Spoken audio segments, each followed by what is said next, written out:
Hello everyone and welcome. If you followed this channel for any amount of time, you'll know that I always look for ways of reducing my debt, increasing my income, and looking for ways to minimize my expenses. But today we're stepping away from that process and we're actually stepping away from paying extra on our student loans. Now, our student loans are the last bit of debt that my wife and I have left. We've paid off all of our credit cards, our car bills, a tremendous amount of our student debt up until this point in time, but we are now proactively stepping away from this. And if you're thinking I'm crazy, please hear me out. About 6 years ago, my wife and I were living paycheck to paycheck after graduating college and getting good jobs. The problem was we were outspending the money that we were making. We already had some credit card debt and student loans coming out of college, and then we decided to get cars. Now, they're both pre-owned cars, so we thought we were justified in making those purchases, but they were both on loans. So we quickly realized we weren't getting anywhere with our money. We thought, hey, we have these new jobs, we just graduated college, we should be able to afford all of this stuff. But in reality, we were outspending our income. We got ourselves into all of this debt. So the only wise option for us at that point in time was to reduce our spending and to start eliminating that debt. Again, we were living paycheck to paycheck, even though we had just graduated, got these great jobs. We were living paycheck to paycheck, not able to get anywhere with our money. So in that context, we started attacking debt as fast as possible, and we slowly made our way by knocking out credit card after credit card, then knocking out my wife's car loan, and then my car loan, and then we're knocking out different student loans until we find ourselves where we are at today, and we now have $10,000 of debt left. If you've seen some of my previous videos, you'll see some of the more in-depth processes and how we tackled this debt challenge. Some of that gets into us budgeting every dollar, price shopping for everything, including where we live. We price shopped our apartment to a different house, and we moved a couple different times, and then concluded with looking for ways to increase our income. I increased my income by getting a new job and starting a side hustle to get more money to pay off my debt. So now we find ourselves making more money than we've ever made before, having far fewer expenses and significantly less debt compared to where we started. So you would think, why don't you just finish it off? You only have that last $10,000 to go. Why don't you just knock it out? Well, it really comes down to two words. It comes down to opportunity cost. Part of our debt payoff strategy included Dave Ramsey's snowball method, where you start with the smallest debts first, you knock those out first, and then you work your way to your larger debts.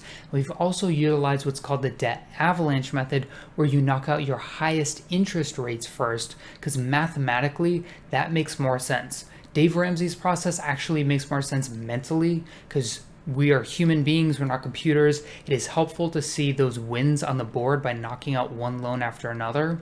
But mathematically, the debt avalanche method actually makes more sense. And for my wife's last student loan, we were down to $10,000.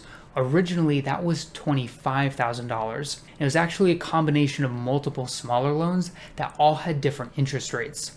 It worked out in our favor that the lowest balance loans also had the highest interest rate. That meant for my wife's $25,000 in student loans, we were able to knock out the highest interest rate loans first, while they are also the same ones that had the lowest balance. So we knocked out two birds with one stone, so to speak, in that scenario. So all that being said, the last $10,000 that we have is some of the lowest interest rate loans we've ever paid on. Currently, they are in forbearance, so we don't owe any interest on them and we don't owe any monthly payment.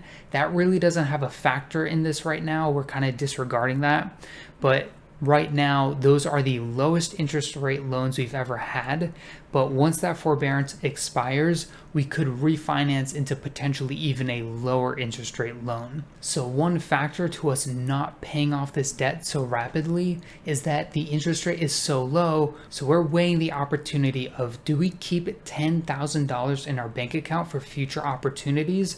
Or do we take all $10,000 out of our bank account and just knock that out all at once to save a small portion of our income every month? As I noted previously, my income is higher than it's ever been before. Our debts are even lower. So while we used to live paycheck to paycheck because of our debt, currently our debt payment is really just a small fraction of our monthly bill. And the last piece of this that I have not introduced yet, which may make more sense for you, it may be irrelevant for you, but is the fact that right now with the COVID situation, there's the potential for the housing market to really cool off. Because forbearance laws will eventually expire, what's likely going to happen is that more houses will start to hit the market, and everything, as you know, is supply and demand.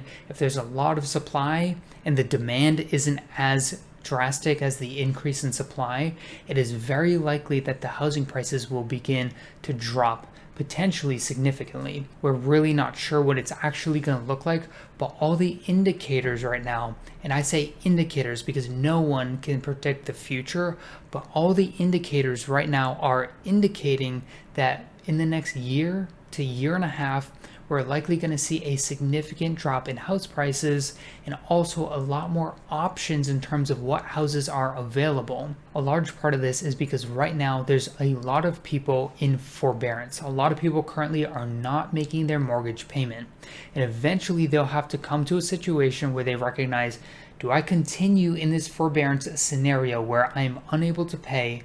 How far do I go down this path before I decide to sell?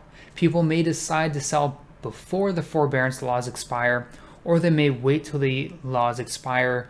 Regardless, they're likely going to end up selling at some point in time unless they're able to recover with a new job and replace that income. Now, I hope most people are able to get a new job and that they are able to replace that income to continue their mortgage payments, but it is very likely that that's not going to be the case for everyone, meaning that there's going to be a good portion of people who will likely have to sell their house. On top of this, there's also a very large percentage of people right now who are not officially in forbearance, but they're just simply not making their mortgage payment.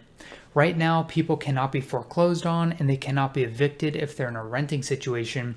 So a lot of people just simply aren't making payments, even though they're technically not in forbearance. What that means is once all those laws are gone, because they're currently temporary laws, what's going to happen is they're likely just going to be foreclosed on, and that house will now be available on the market. If there's enough people that are being foreclosed on and enough houses hitting the market roughly at the same time, that supply is going to go up and there may not be the same amount of demand, meaning those prices will drop. And just a side note on this entire situation, my wife and I were discussing this because we can kind of see, hey, what are the indicators that are coming to the future? What do we want to do with our dollars today? My wife even said it's very sad. It's very sad that people are going to lose their houses. In the future, we're going to probably see a lot of opportunity.